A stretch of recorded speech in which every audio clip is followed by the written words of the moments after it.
Olá, mundo! Sejam bem-vindos ao podcast Livre das Caixas. Me chamo Jaqueline Silveira.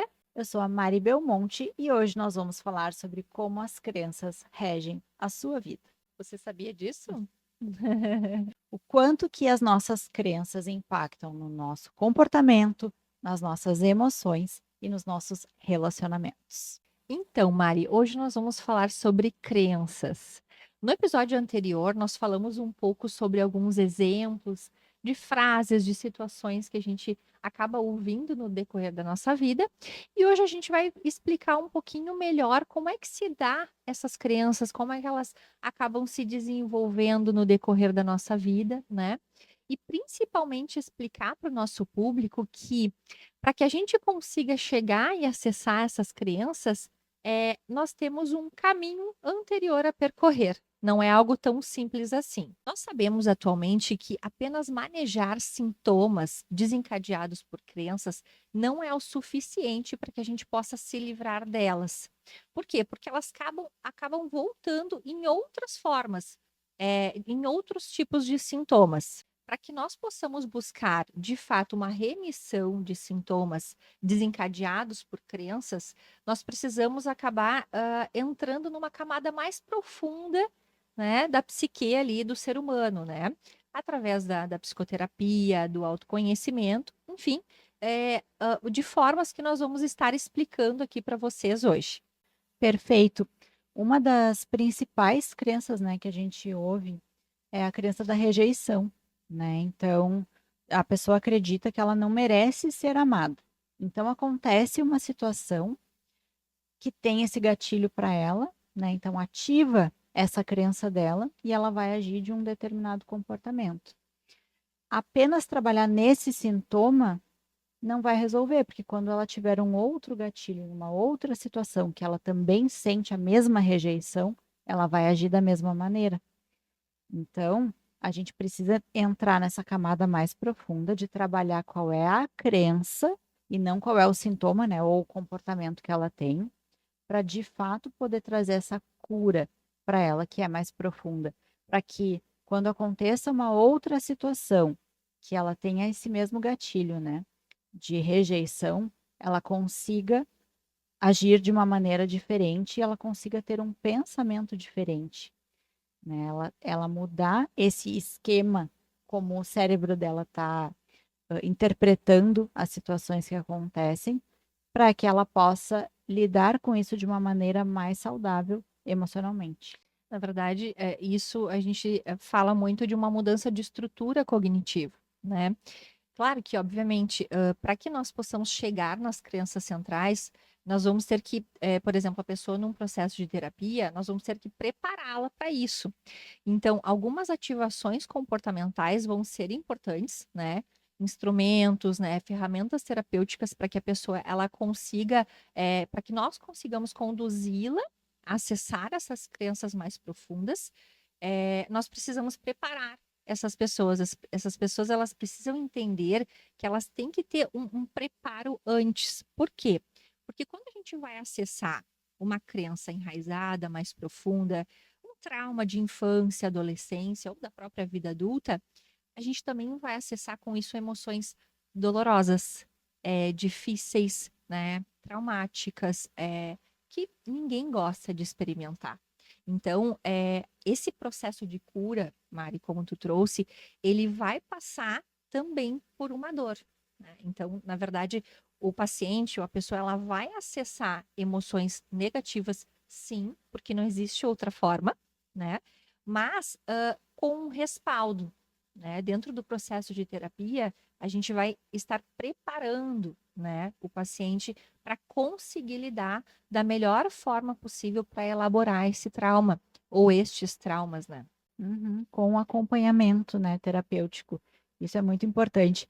Eu gosto de dizer para os meus pacientes que o processo terapêutico é como quando a gente está entrando no mar, né? Quando a gente está entrando no mar, no início ali é meio difícil, é meio turbulenta a situação, né? Tem aquelas ondas quebrando na nossa cabeça e a gente acha muito difícil passar por isso e a gente tem sentimentos de frustração, de raiva, vários sentimentos dolorosos, né? difíceis de passar por ele. Mas quando a gente consegue atravessar isso, a gente chega na calmaria, né? Quando a gente consegue atravessar, a gente chega na plenitude, né? Na saúde, né? Que é a forma saudável que a gente tem de lidar com as coisas. Mas muitas pessoas não sabem que as crenças regem as vidas delas. Elas não sabem. Então, o que que a gente ouve muito, né, no consultório? Vamos supor que seja uma crença relacionada a desvalor, né? Então, aquela pessoa que não consegue ter um relacionamento amoroso porque ela sempre se sente desvalorizada. Então, o que que ela traz para nós? Eu só escolho homens errados, né? Eu coloco no outro, né? São os homens que estão errados. Eles não me respeitam, eles não me dão o valor, né? E aí a gente vê que sempre acontece a mesma situação com aquela pessoa, né? Mas a pessoa não sabe que isso está acontecendo porque ela está sendo regida por uma crença dela mesma, né? Porque ela não consegue se posicionar de forma a se dar o valor, né? Ela não consegue dizer não, ela não consegue se posicionar. Então, na verdade, a repetição do comportamento se deve a uma crença não trabalhada, né? E ela só vai conseguir se libertar desse tipo de comportamento, né, que traz esse tipo de situação repetida na vida dela, quando ela olhar para isso, quando ela trabalhar essa crença e esse padrão de comportamento, de pensamento que ela está tendo, né, essa estrutura cognitiva que precisa ser trabalhada, somente quando ela olhar para isso, né, e se dispuser a fazer esse trabalho, ela vai conseguir se libertar e transformar essa forma, essa perspectiva que ela tem das coisas. E as pessoas, né, Mari, principalmente nos relacionamentos interpessoais, como tu está citando o exemplo, elas preferem normalmente uma sensação de anestesia, que a gente chama de alexitimia, tá? Porque é muito mais fácil eu anular as emoções difíceis, né? Mesmo sabendo que eu estou repetindo um padrão, ou me interessando por homens, por exemplo, no caso da mulher, com perfis muito parecidos, né? Normalmente que a pessoa acaba se sentindo desvalorizada, ela vai repetindo os padrões, ela só apenas liga um piloto automático e se relaciona com essas determinadas pessoas, e ela não se conecta às emoções dela, às necessidades emocionais delas. Então, as pessoas, normalmente, que têm as suas crenças aí regendo a sua vida de uma forma desadaptativa, de uma forma que não faz bem, normalmente é porque elas não estão acessando as suas emoções. Elas estão abafando, elas estão escanteando, porque é mais fácil, né? Porque tudo aquilo que eu vou acessar, que é difícil, que é doloroso, é mais fácil eu escantear. É de fato mais fácil eu deixar de lado. Só que aí tem uma questão: deixar de lado emoções negativas, emoções fortes, né? Não vai resolver problema nenhum. Na verdade, tu só vai acumulando um problema em cima do outro e uma dificuldade, né, de se relacionar. E com isso, um sofrimento constante, né? Então, toda a possibilidade que a pessoa tem de estar se curando, né, de melhorando as relações, de melhorar as relações dela, ela acaba sabotando. E aí entra naquele ciclo de queixa, né? Então, eu não consigo arrumar um cara legal, ou eu não consigo arrumar uma companheira legal, sempre são pessoas desinteressadas, né? Enfim, com perfis que não me agrada. Tá, mas qual a parte que te compete, né? E o que que tu tá fazendo a respeito para conseguir, de fato, aproximar aquilo que tu quer, né? Aham. E aqui a gente já entra com uma estratégia, né, para quem está assistindo em casa poder aplicar na sua vida. Observe, quando coisas começam a acontecer repetidamente, né? Sempre eu escolho um cara errado, sempre alguém tá me roubando, tá tomando alguma coisa de mim, né? Ou sempre alguém tá me tratando mal, ou sempre as pessoas, parece que todo mundo briga comigo. Quando parece que, né, existe um complô, né? O mundo inteiro tá contra mim e sempre é um comportamento repetido, vamos olhar para dentro, né? Porque tem alguma coisa ali né, que a gente está fazendo, que está gerando tudo isso para nós mesmos. Então, o objetivo é parar de sofrer pelo mesmo motivo, né? Parar de sofrer sempre pelo mesmo motivo, porque se é o mesmo motivo, tem alguma crença ali que a gente precisa trabalhar. E uma vez que a gente trabalha esta crença, parece que, meu Deus, tudo começa a fluir. Parece que destrava, né, aquela coisa que a pessoa consegue se libertar daquilo, porque é um padrão de comportamento dela e não das pessoas à volta, como ela pensa. E normalmente esse padrão de comportamento que traz aí crenças mais desadaptativas, ele vai se dar, sim, por relações familiares, né? Então, aquela ideia da nossa família nuclear ser uma forte influência na nossa vida, por questões de personalidade, temperamento e ambiente, tá? Nunca vai ser apenas por um motivo. E por traumas também, podemos considerar, né? Experiências ali de vida, ambiente, enfim, que fizeram com que o sujeito construísse aí crenças que limitam ele de alguma coisa na sua vida. É a importância do reconhecimento emocional, né? Para que nós possamos saber o que fazer com aquilo que a gente sente. Porque às vezes, como eu disse anteriormente, acessar emoções negativas é muito difícil.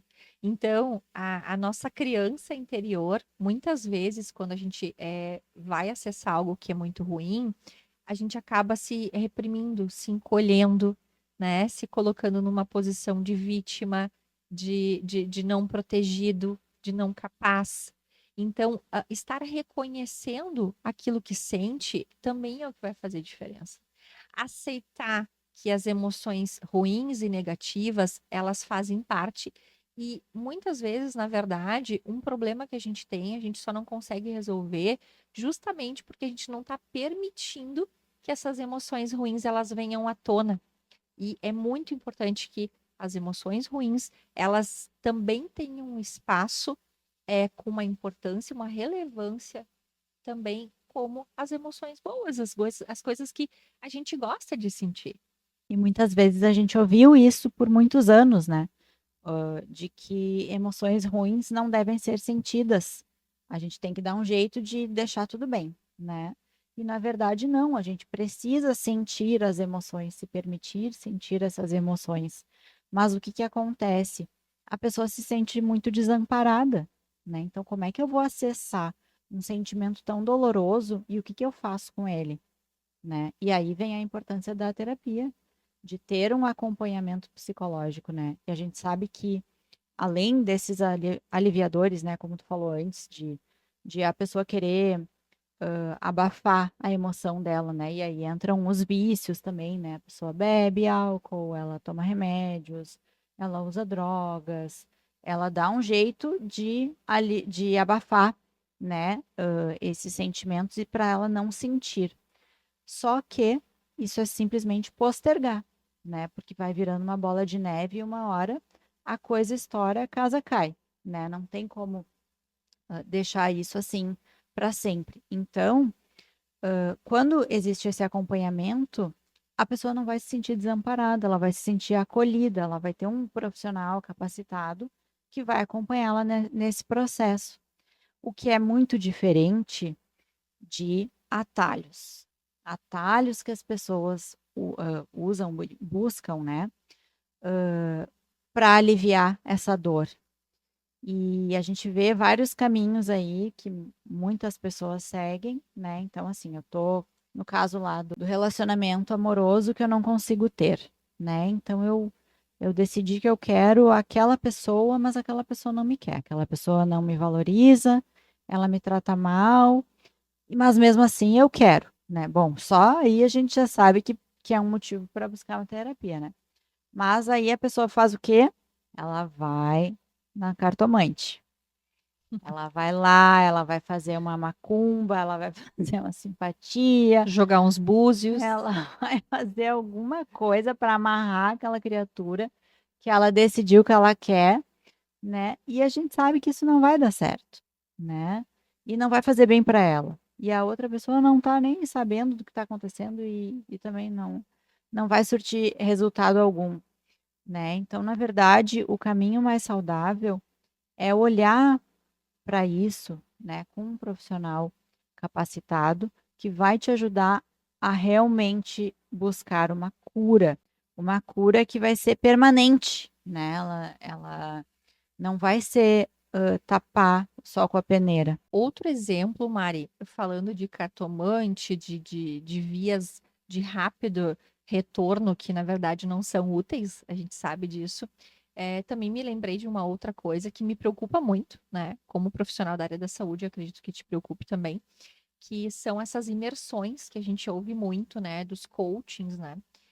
De profissionais muitas vezes que não têm formação nenhuma, né? Muito menos em psicologia, especialização em psiquiatria, e acabam falando com uma propriedade que não é verdadeira, sobre saúde mental, sobre libertação de traumas, de experiências traumáticas, né?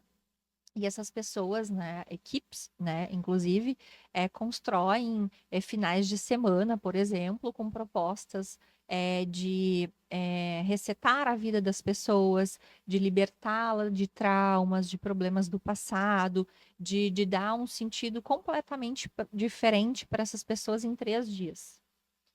Isso é muito perigoso, né? Então, aí tu vai lá e manda a pessoa pisar no caco de vidro, na brasa, e diz que segunda-feira ela vai estar livre, ela vai estar ressignificada dos traumas dela.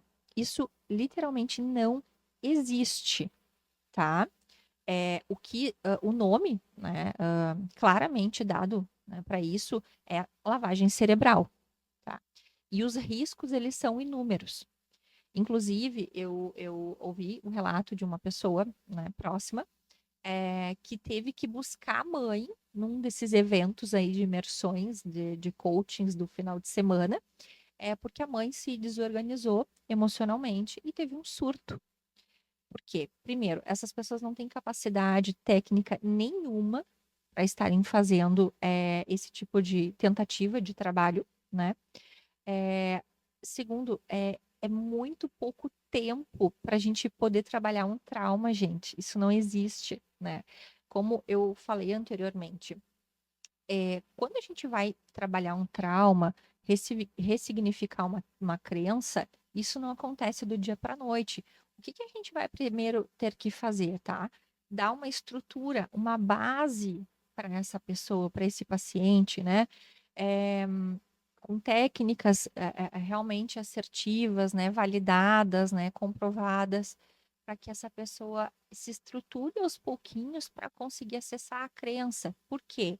A depressão, a ansiedade, o medo, a tristeza, a raiva, a necessidade de amor, de amparo a qualquer preço. Isso são apenas sintomas. Isso não é a raiz do problema. E a gente não tem como libertar uma pessoa num final de semana de algo que ela construiu a vida inteira dela. Isso é absurdo, isso é um devaneio de ser oferecido como um serviço e muitas vezes como um serviço caro, que não é tão, assim, acessível, eu digo, né, no caso, para qualquer público. E as pessoas pagam e vão e acreditam, né? Então, assim, me sinto, inclusive, acho que tu também compartilha, né, Mari, com esse pensamento, na obrigação de falar, gente, não, isso não existe, acordem, fórmula mágica para lidar com coisas delicadas, emocionais, não vai acontecer, não vai. E individuais, né, os traumas que nós temos, né, e as vivências que a gente passou, e as nossas crenças, e a nossa história, tudo isso é individual, né. Esses trabalhos que acontecem em grupos não tem nada a ver, né, com um processo individualizado de terapia. Então a gente sabe que também tem outras práticas além dessas que tu mencionou, como por exemplo, constelação familiar. Essa é muito problemática, né? Assim, meio que confusa, às vezes, Mari, até para profissionais da área, viu? A gente sabe que saiu uma resolução, né, do Conselho Federal de Psicologia, não reconhecendo a constelação familiar. Por quê? Porque estavam tendo casos de psicólogos fazendo constelação familiar, o que não pode acontecer, porque constelação familiar é uma pseudociência, né? E psicologia é uma ciência. Então, uma coisa não tem nada a ver com a outra. E as pessoas que não são da área da saúde não sabem disso, né? Então, às vezes elas pensam, ah, preciso de ajuda, né? Alguma terapia. Ah, eu vou fazer constelação familiar. Não sabe que isso não tem nada a ver com psicologia, né? Então, o conhecimento é essencial, né? Então as pessoas acabam buscando por atalhos, né? Que vão ser ali, tem uma proposta de resolver a sua vida em 3 dias, né? Ou de te libertar dos seus traumas num final de semana, ou de ressignificar tudo, todas as crenças que você tem familiares, né? Em uma sessão, ou em algumas sessões ali com pessoas que você nunca viu na vida. Ou prever o teu futuro através de um búzios que vai jogar, né? De uma carta de coisas que acabam iludindo as pessoas, né? E muitas vezes as pessoas investem financeiramente também, além de energia, né? E ali, né? De estar expectativa, muitas vezes também, né? Exatamente, utilizam, né, esse desespero, né, para tomar o dinheiro das pessoas. A pessoa não tem resultado, né, e aí ela busca outras alternativas. Ah, então eu preciso tomar um banho de sal grosso, então eu preciso ir. E assim ela vai pipocando, né, em várias alternativas, não buscando muitas vezes uma que seria a que resolveria, né? Dores emocionais a gente trata com psicólogo. Só que ainda existe muito uma crença, né, de que, ai, os meus problemas eu resolvo sozinha. Eu não preciso de ajuda de ninguém para resolver as minhas coisas, né? E, e assim, da mesma maneira, né, que a pessoa que quer emagrecer pensa, ai, ir no nutricionista é bem capaz, eu não preciso disso. Eu vou cortar o doce, eu vou cortar o álcool, eu vou cortar o carboidrato, eu vou cortar. E aí a pessoa nunca consegue emagrecer porque não vê valor, né, no serviço de um profissional. Ou então, ah, eu quero fazer um treino de musculação na academia. Ah, vai contratar um profissional da área? Não, a academia tá lá os aparelhos, eu sei, eu vou lá. Aí a pessoa chega lá, não tem uma estratégia, né? Não tem um acompanhamento de um profissional, e aí faz qualquer coisa, ou executa o exercício de uma maneira errada, daí se lesiona, aí depois precisa ficar sem treinar, né? Então, assim, buscar um atalho que na verdade vai te fazer tomar mais tempo ainda de vida, né? Para conseguir resolver uma situação que, se você escolher um profissional da área adequado, vai resolver em muito menos tempo, vai te salvar tempo e dinheiro, né? Porque vai parar de perder dinheiro comprando os chás emagrecedores que não funcionam, Uhum. né? Ou tendo essas outras alternativas aí. Eu acho que um pensamento muito aliviador que eu sempre compartilho com os meus pacientes, inclusive, é de tu pensar que o tempo, ele vai passar de qualquer forma. Então, que seja tu fazendo um pouco a cada dia, trabalhando sobre ti mesmo, naquilo que tu deseja alcançar. É muito melhor do que tu ficar anos, né, buscando atalhos, desvios, de uma forma ineficaz para atingir um objetivo. Porque um objetivo grande, que muitas vezes é a gente falar de crenças enraizadas, difíceis de acessar, também vai exigir da gente um tempo, uma disposição diferente. O problema também, Mari, que eu vejo é que as pessoas querem receber coisas, as pessoas elas desejam mudanças, mas elas não querem o preço que isso vai cobrar. Por quê? Porque o que que acontece? As pessoas às vezes até procuram a terapia, mas elas vão lá e ficam 2, 3 meses, acham que isso é muito tempo, né? Que é um absurdo, porque a gente sabe que hoje, clinicamente falando, as pesquisas também defendem que a partir de 1 ano, 1 ano e meio, ali a gente falando de casos leve, moderado, né? É o mínimo de tu estar num processo de terapia para tu ver de fato, talvez aí uma mudança significativa. Então, às vezes a pessoa chega em 3 meses, ela não viu o resultado, ela vai embora e diz que terapia não funciona.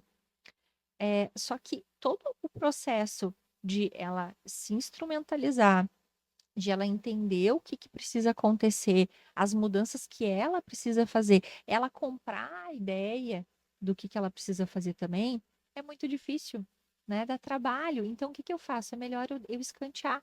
Eu finjo que passou, ou que eu não preciso mais, aí eu deixo de lado por um tempo, até que o sintoma ele venha bater na minha porta e eu comece a ter insônia novamente, eu comece a descontar os meus problemas na comida, eu comece a ter uma desregulação emocional, uma dificuldade de controle de impulsos, e aí vai, né? Sintomas recorrentes da crença ou das crenças que a gente não está assistindo, que a pessoa de fato ela escolhe negligenciar para não olhar, para não desprender o tempo dela nisso e vive a vida reclamando. Então, assim, a gente vai ter que olhar para esse autoconhecimento e para a autorresponsabilidade, porque não é o mundo que tem culpa de que as coisas estão ruins ainda para mim se eu sou um adulto. Quando eu sou uma criança, um adolescente, tudo bem.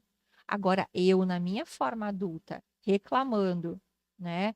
Ou esbravejando para o mundo ou para os outros, os meus problemas, não tá certo. E não é assim que a gente vai resolver as coisas. Exatamente. E aí, o que que acaba acontecendo, né? Que nem tu falou. O tempo vai passar igual. Só que os resultados podem ser os mesmos ou podem ser muito diferentes, né? E aí, os resultados diferentes, eles vêm para aquelas pessoas que conseguem entender que elas vão ter que agir de forma diferente, né? Então, como tu disse, um pouquinho a cada dia. Eu preciso mudar os meus hábitos, né? Minha rotina, aquilo que eu faço todos os dias, né, da minha vida, para eu poder ter resultados diferentes.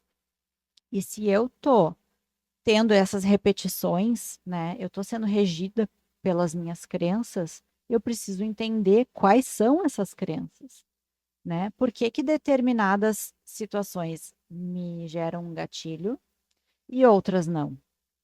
Por quê? Porque aquelas ali têm uma crença específica que está me atingindo, né? Está me afetando, está fazendo eu ter um comportamento que nem eu mesma gosto. Outras não, porque aquelas crenças não são as minhas, né? Só que as pessoas não sabem disso. Então a gente sempre volta, né, para a questão do autoconhecimento e da autorresponsabilidade. Quais são as coisas que mais me afetam? Isso todo mundo sabe, né? Qual o comportamento de outra pessoa que faz eu me sentir triste ou irritada ou frustrada? Isso aí já nos dá pistas, né? Para quem não está ainda num processo de terapia, já pode ir se perguntando, né? O que Uhum. tem nessa situação que me deixou tão triste, ou tão irritada, ou tão frustrada, né? O que foi dessa situação que gerou esse sentimento em mim, né? Se eu conseguir identificar isso, eu já vou ter um norte. Eu já vou saber para onde que eu preciso olhar com mais cuidado, né? E eu preciso saber que eu tenho que estar disposta. Tenho que estar disposta a passar por esse processo. E o processo, ele pode ser um processo muito interessante, né?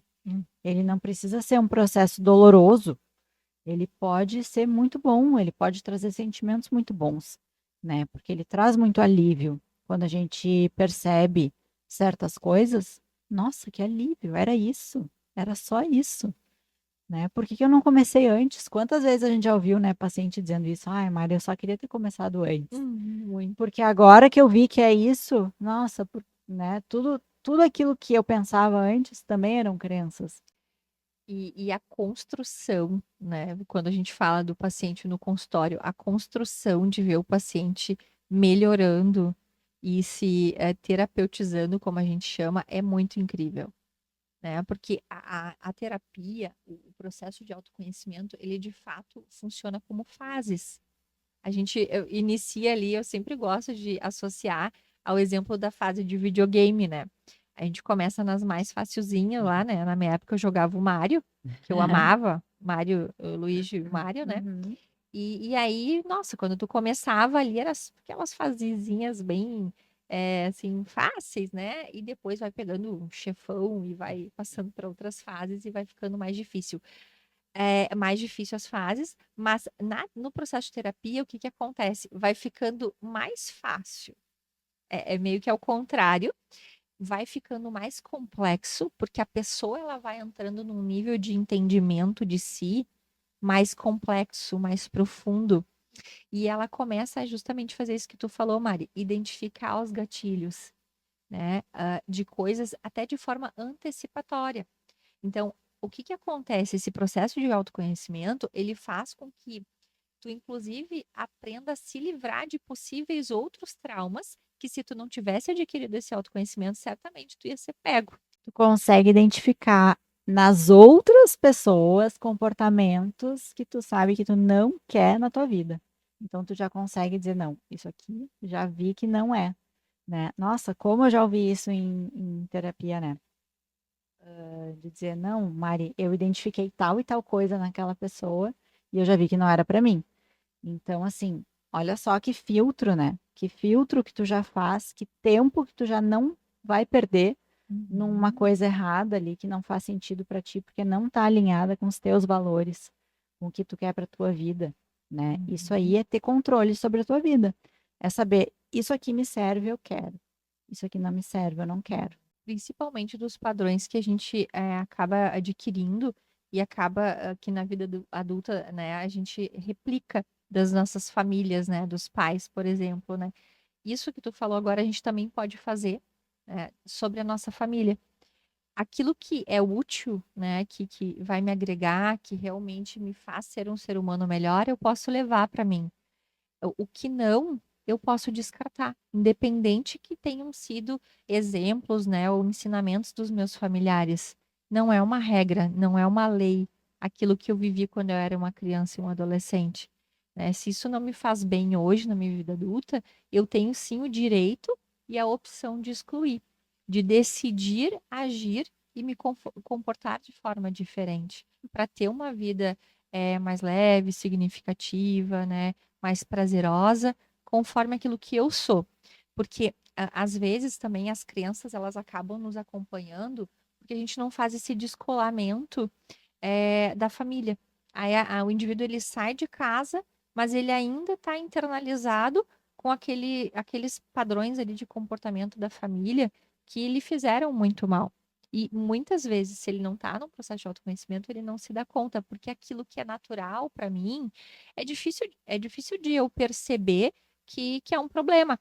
Então, justamente o que que a gente faz, né, Mari? Como tu falou, a gente diz, não, mas o fulano, eu odeio fulano porque não sei, ele me irrita. Ou eu sempre tenho esses caras e a culpa é desses caras, né? Ou essas mulheres que não são um perfil interessante. Não, na verdade, qual é a parte em ti adoecida que tá te conectando aquilo que tu não quer? Então, tu tem a opção e o livre-arbítrio, né, de estar buscando por coisas diferentes e formas diferentes de viver também. E é muito interessante isso que tu tá falando da família, porque são as primeiras referências que a gente tem, né? Então, a gente, enquanto criança, né, acha que aquilo que acontece na nossa casa acontece na casa de todo mundo. Sim. O tipo de relação que a gente tem na nossa família deve ser assim no mundo inteiro, né? Então, a referência que a gente tem é aquela. E depois que a gente vai para a vida adulta, mas muitas vezes nem na vida adulta se dá conta, né? É de que as outras pessoas e as outras famílias têm outras referências, têm outros tipos de funcionamento emocional, né? Existem famílias mais saudáveis, que têm relacionamentos mais saudáveis. Ou às vezes aquilo que aconteceu contigo lá na tua infância não era para ter acontecido, não deveria ter acontecido, né? A gente ouve casos, né, de traumas, de abusos. Aquilo não era normal, não era para ter acontecido. O adulto que fez isso contigo é doente, né? A situação toda era uma situação doentia. Então, é muito pesado se dar conta disso, né? E por isso do acompanhamento. Mas entender que as referências que a gente tem não são uma regra, né? Cada família. E quando a gente pensa em cultura, né? Não só a família, mas cada cultura também tem a influência, né? Então, por isso que eu sempre falo que é muito bom viajar. É muito bom viajar, porque quando a gente viaja, a gente se desprende dessas referências, né? Então, não tem a referência do, do, do supermercado, não tem a referência do cabeleireiro, não tem a referência do tipo de relação, não tem a referência do que é importante para aquelas pessoas e o que é importante para mim. Isso faz a gente repensar. Nossa, será que eu estou dando importância para as coisas certas? Tem coisas que são mais importantes, eu vou pelo menos pensar sobre. Nem que seja para dizer, não, isso aqui realmente é importante para mim. Isso aqui talvez não seja. Então, mudar, né, as referências, conversar com pessoas diferentes, né, e principalmente ir mais a fundo, né, num processo de terapia é essencial. E justamente dentro, tanto nas viagens, né, nessas experiências distintas, quanto dentro do setting terapêutico com o profissional, através dessa aliança terapêutica e desse fenômeno que a gente chama de neutralidade, que de neutro não tem nada, a gente pode, né, dizer muito isso, que de fato a terapia que funciona é aquela terapia que conecta. Mas quando a gente fala de neutralidade, a gente precisa falar por uma questão ética, que existe uma neutralidade no sentido de segurança, né? Onde o indivíduo ele vai poder estar seguro, né, de que o que ele fala não vai sair dali daquele ambiente, né, que ele está seguro, né, que o profissional ele está do lado dele, né, e não está ali como um papel de julgador, crítico, né? Então, essa aliança e esse olhar que o profissional ele também acaba podendo levar por uma via diferente, aquela a visão que a gente chama do helicóptero, né? Então, que eu olho de cima a situação. O profissional, ele não está ali conectado emocionalmente com aquela dor, então ele vai conseguir ajudar a pessoa muito mais, né? Enfim, a se resolver com as suas questões, né, difíceis, né? Então, acaba que o espaço de terapia, né, individualizado, ou daqui a pouco, né, Mari, a pessoa ela pode até buscar por um curso, um recurso diferente, mais especializado ou individualizado, mas que seja feito, né, por profissionais capacitados, também vai ajudar.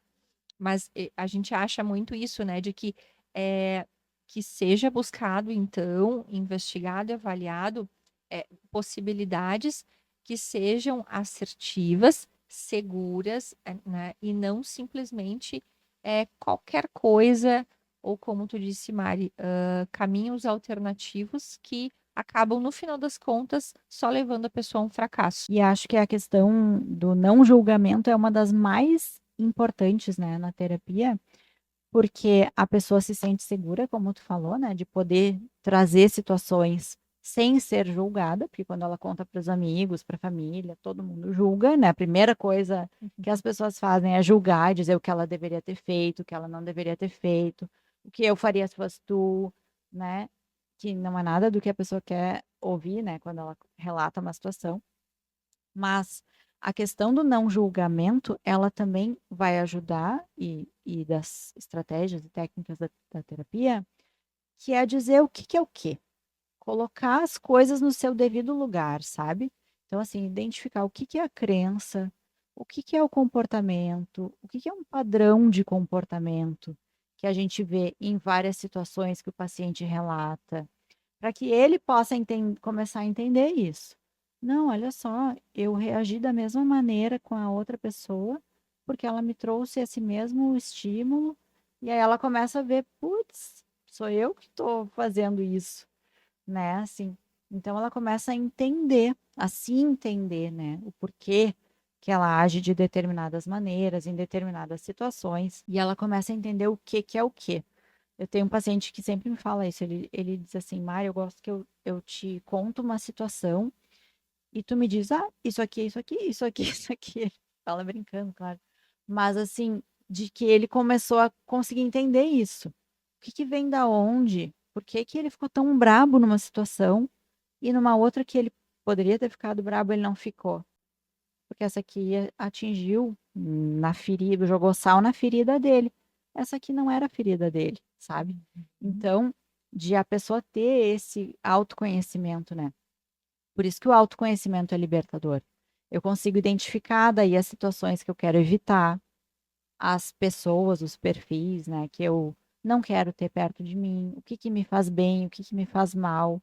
Se eu tenho esse conhecimento, eu tenho mais controle sobre a minha própria vida, sobre as escolhas que eu vou fazer, né. A tomada de decisão, ela tem que ser baseada na minha referência interna, né, não na dos outros.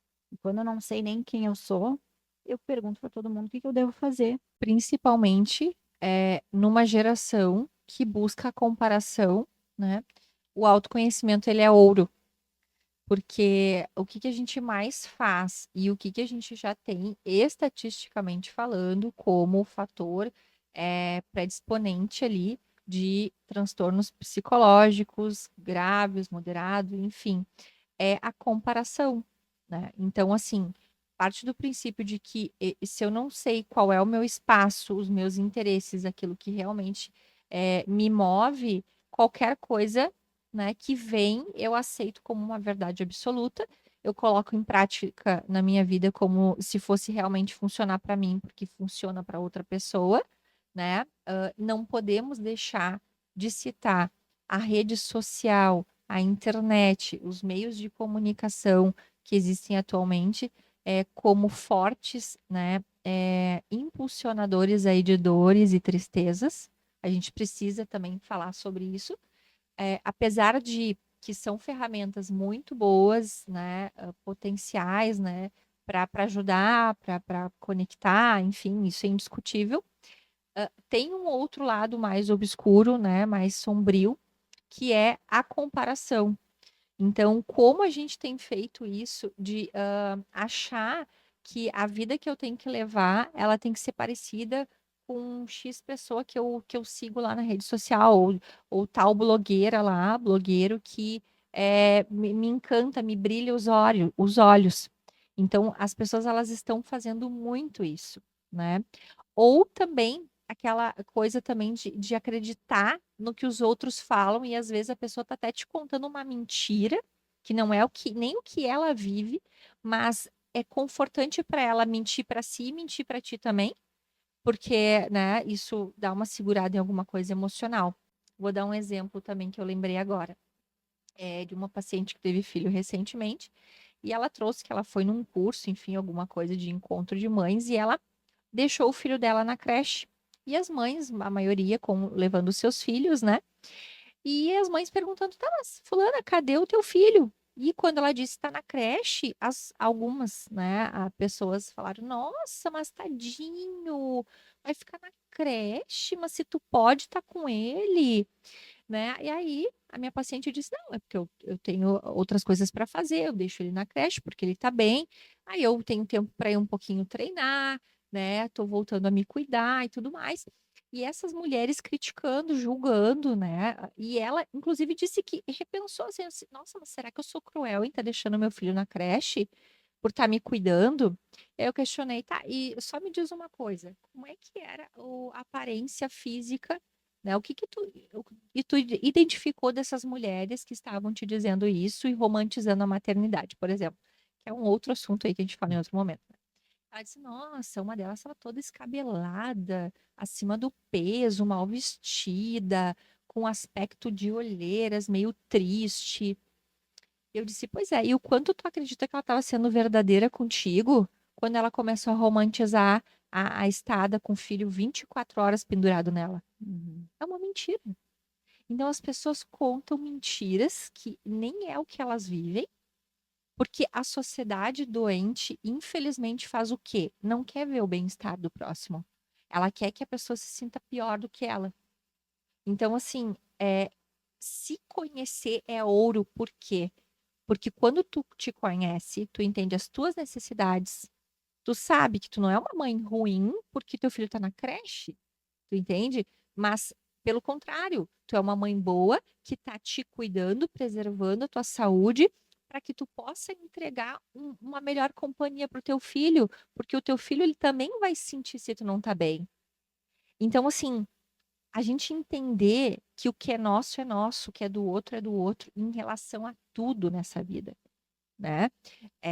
Então, esse tipo de entendimento, de clareza, é o que vai levar a pessoa para um caminho de adoecimento ou de saúde psíquica, física, enfim. E a pessoa vai se sentir mais segura, né, nas decisões dela.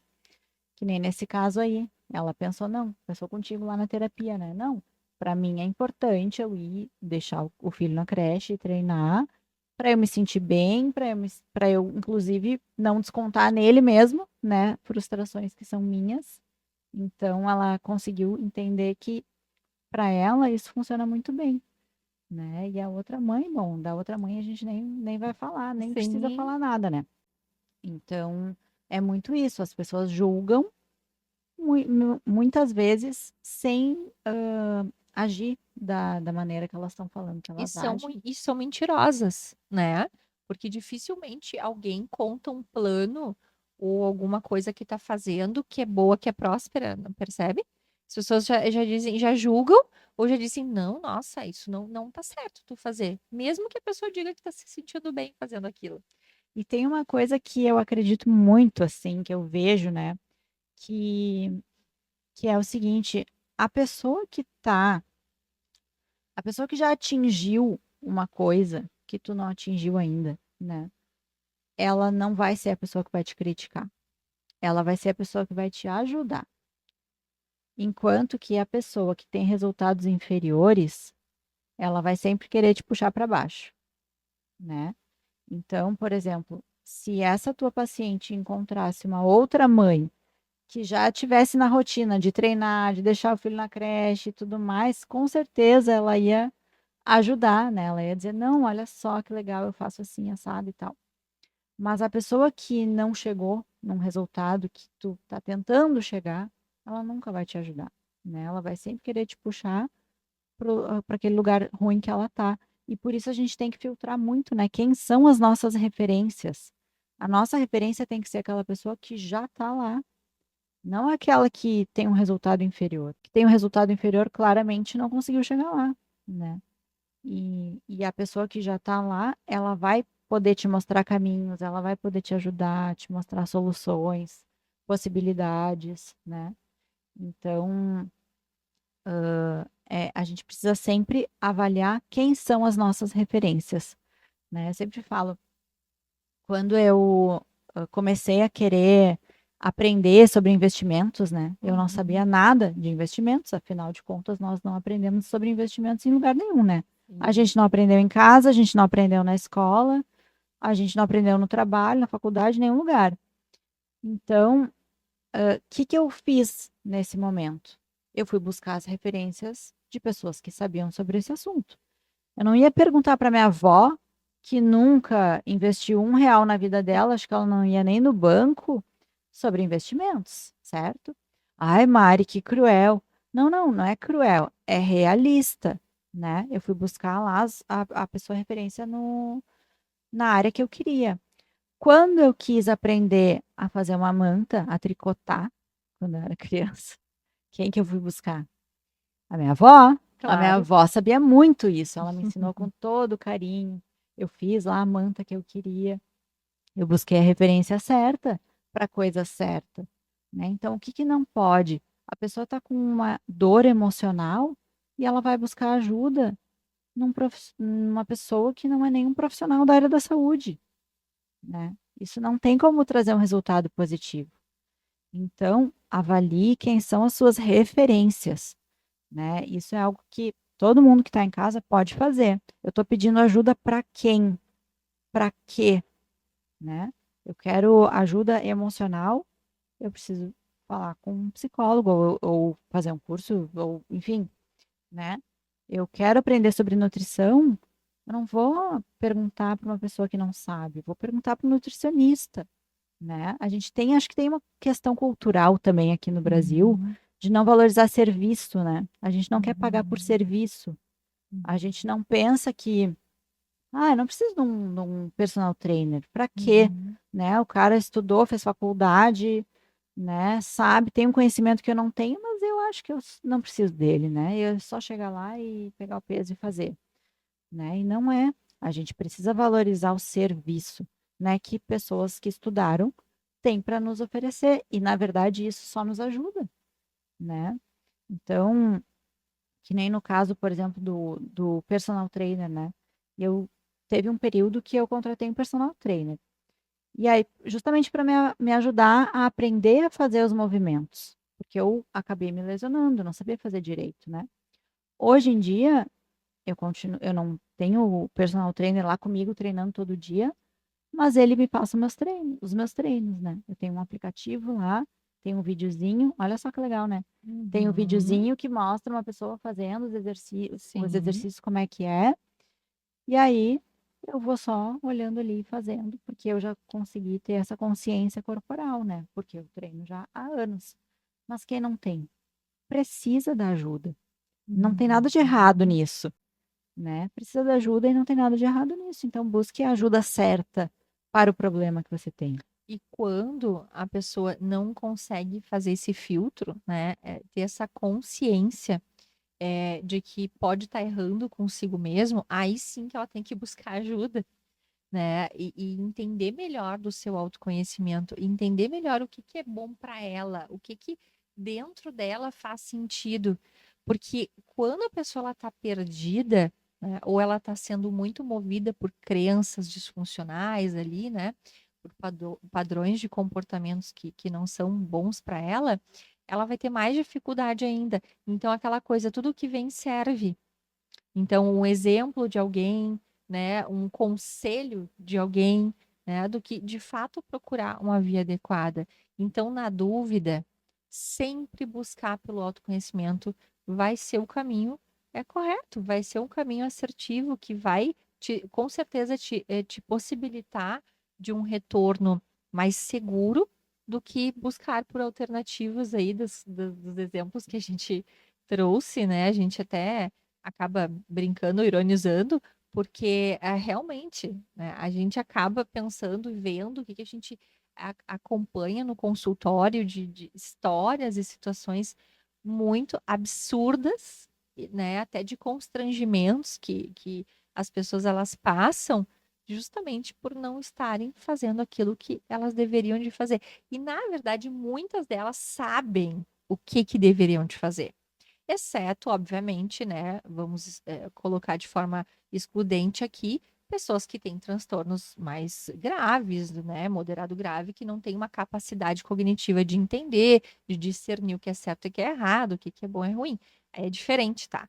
Mas uma pessoa que tem consciência, ela sabe, mas ela é a história da mentira.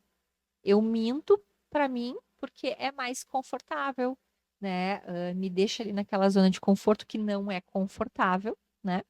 Mas é uma mentira que a pessoa às vezes decide alimentar, né? Então ela acaba não percebendo, não se dando conta de que se ela às vezes apenas tentar, sabe, Mari? Tentar sair. Eu vou tentar fazer diferente para ver se funciona isso aqui, E né? vamos passar uma estratégia, então, né, para as pessoas começarem a tentar já, quando acontecer alguma situação, né, ou quando ela tiver que tomar uma decisão e ela não sabe muito bem o que fazer, ela não sabe se ela tem uma crença limitante ou não, ou ela desconfia que tem, mas ela não tem certeza. É ela se imaginar nesse cenário, se imaginar num cenário A, num cenário B, num cenário C, e observar como ela se sente, porque isso já vai nos dar um norte. Não, eu lembrei agora de um caso de uma paciente, né, que ela me perguntou. Tinha uma história com um cara e tal. E aí ela disse: Ah, ele me convidou para sair. Mas no passado, 2 anos atrás, ele tinha convidado ela para sair, só para um encontro sexual, né? E aí ela me disse assim: Ah, eu não sei se eu vou, né? Eu não sei se eu vou, se eu não vou. E aí eu perguntei para ela: Por quais motivos tu iria? Ela ficou em silêncio. Não tinha motivo para ela ir, entende? Não tinha. Tá? Pra quê? Ela estava buscando um relacionamento, sabe? Então, assim, por Uhum. qual motivo ela iria encontrar com esse cara que tem esse tipo de comportamento? Que tipo assim, ela sabia que era para encontro casual ali para ter uma relação sexual e tchau, até, né, amanhã não te vejo mais, isso. Isso, era Tá. isso, tá? E Uhum. ela sabia que o cara que foi esse o objetivo do convite Tá. dele, né. E ela me perguntou: "Ai, não sei se eu vou, se eu não vou, o que eu faço?". "Tá, mas por que que tu iria?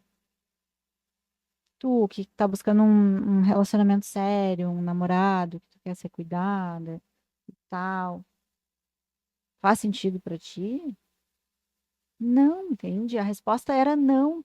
Mas o comportamento que ela estava acostumada era dizer sim para qualquer coisa que aparecesse, porque era o medo do abandono e o medo de ficar sozinha, e essas eram as crenças que ela tinha, sabe. Então, as crenças são muito poderosas, porque elas regem o nosso comportamento, né, elas fazem a gente agir diferente, de uma forma diferente, por ter aquela crença. Então quando a gente quebra essa crença, a gente muda o comportamento, né, a gente tem comportamentos mais saudáveis. Isso que tu tá trazendo, esse exemplo dessa paciente, me soa muito a crença da rejeição ali, né.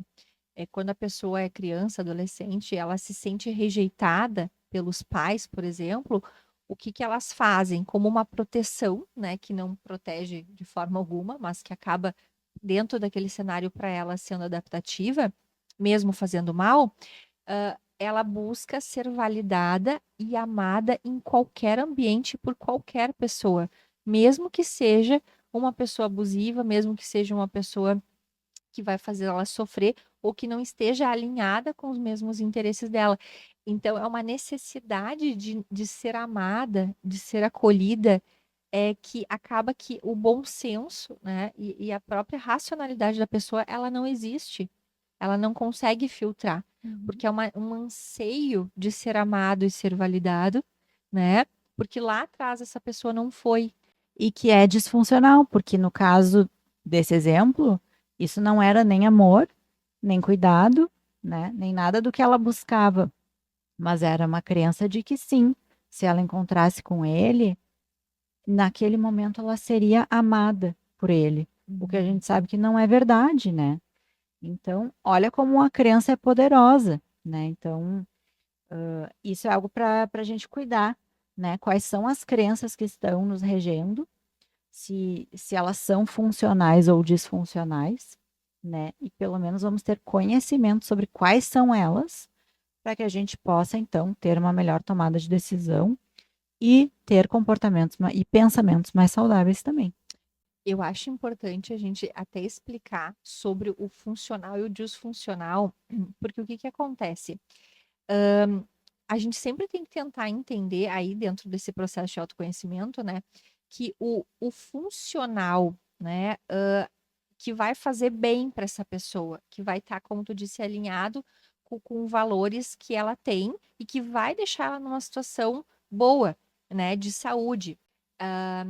Funcional nesse sentido, tá? Mas o que que acontece? Às vezes, para a pessoa, esse comportamento destrutivo é funcional, mas é funcional naquela doença, naquele problema dela ou naquela crença, né. Então, assim, existe o funcional que é da cabeça da pessoa e o funcional real, que é aquilo que faz com que a pessoa viva de uma forma saudável, né. Então existe essa diferença que é bem importante, né, mas que acaba sendo nessa via mesmo que tu trouxe, né, Mari? Uhum. É na perspectiva, na visão da paciente, né, e é isso Uhum. que a gente tem que esse que é o nosso trabalho, né, de trazer, essa visão para o saudável, né, para mudar esse esquema que está acontecendo ali, né, no funcionamento da pessoa, para que ela consiga enxergar isso, porque ela não está conseguindo enxergar, mas a gente consegue enxergar, né. Então a gente traz ela para a luz, a gente traz ela para o entendimento.